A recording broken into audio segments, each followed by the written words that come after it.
पंजगूर में Balochistan national party Awami के ज़िला organizer Rahmdil Baloch, deputy mayor municipal corporation Panjgur Haji Abdul Baqi Baloch और दीगर ने पंजगूर प्रेस क्लब में पुरहुजूम प्रेस कॉन्फ्रेंस से खिताब करते हुए कहा कि बीएनपी अवामी बलूचिस्तान में वो वाहिद सियासी जमात है जो खिदमत और कारकर्दगी की सियासत पर यकीन रखती है। इस ज़मन में बीएनपी अवामी ने गुज़श्ता अदवार में अपने हल्का इंतखाब पंजगूर में 22 अरब रुपए के तरक्याती काम करके न सिर्फ सूबे बल्कि पूरे मुल्क में तारीख रकम की है। बीएनपी अवामी की आला कारकर्दगी की बुनियाद पर 2024 के इलेक्शन में पंजगूर की आवाम ने बीएनपी अवामी के मरकजी सदर मीर असदुल्ला बलोच को वोट देकर भारी अक्सरियत से कामयाब किया है ताकि खिदमत और तरक्की के इस तसलसल को बरकरार रखा जा सके। मगर हालिया इलेक्शन में फॉर्म 47 के जरिए सेलेक्ट होने वाले अरकान ने असेंबली को सियासत के बजाय पसंद और नापसंद का मरकज बना दिया है। हालिया बजट में साल 2024-23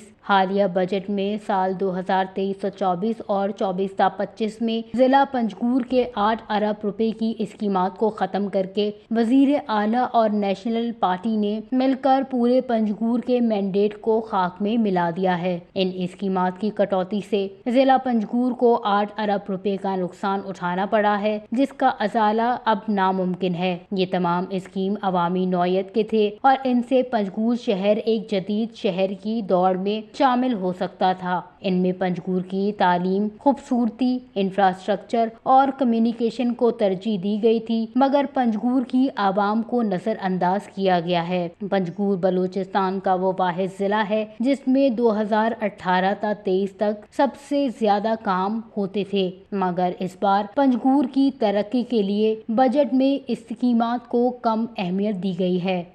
वश न्यूज़, पंजगूर, बलूचिस्तान।